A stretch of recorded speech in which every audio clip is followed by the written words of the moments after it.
Welcome to The Explainer. Today, we're going to dive into a sports analytics case study that shows you how to find that hidden advantage, even when a matchup looks like a total toss-up. Okay, let's set the scene. It's January 2nd, 2026. We've got two college basketball teams, Robert Morris and Detroit Mercy, and they're about to go head-to-head. Now look at their records. Both are sitting at 10-5. I mean, on paper, it really doesn't get more even than this. And get this, even the experts, the folks setting the betting lines, are kind of stumped. They've got Robert Morris as a tiny 2.5-point favorite. In the betting world, that's basically a shrug. It's razor thin.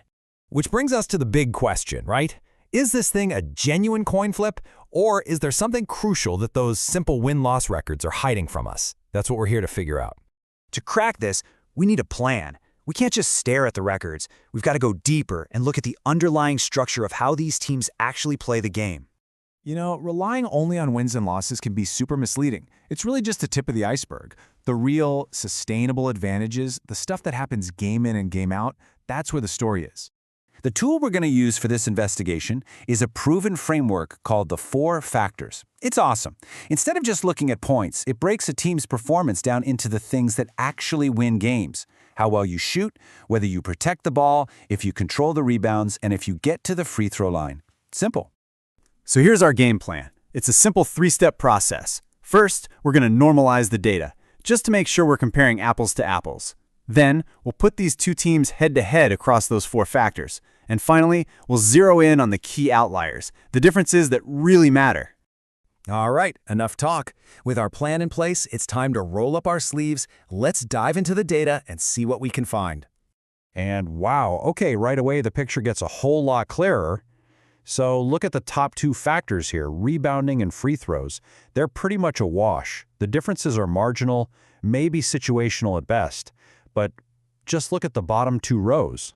And here it is. This is the aha moment. The data shows these huge, what we call structural differences in shooting efficiency, and especially in turnover rate. Robert Morris isn't just a little bit better here. They have a massive, repeatable advantage in both. This is our edge. Okay, so these numbers are our biggest clues. But numbers on a screen are one thing. What do they actually mean for how this game is going to be played tonight? Let's translate this to the court.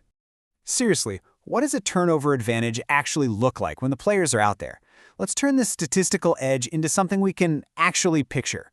See, a team like Robert Morris, who protects the ball and forces the other team to make mistakes, they basically get to control the entire game. They can apply more defensive pressure, which forces Detroit Mercy into bad decisions. And what do those mistakes turn into?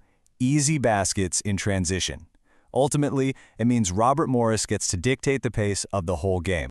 So we've looked at the evidence, we've translated the numbers into what we expect to see on the court. I think we're ready. It's time to deliver our final verdict on this supposedly even matchup. By following this process, step by step, we've gone from a confusing 50-50 guess to a really confident prediction. And it's all grounded in solid, repeatable logic. This isn't a gut feeling. It's what the data is telling us. And here's the bottom line. The two teams are not equal. Not at all. Robert Morris holds these sustainable, structural advantages in shooting and taking care of the basketball. Any edge Detroit Mercy might seem to have, it's purely situational and way less predictive of how this game is actually going to go.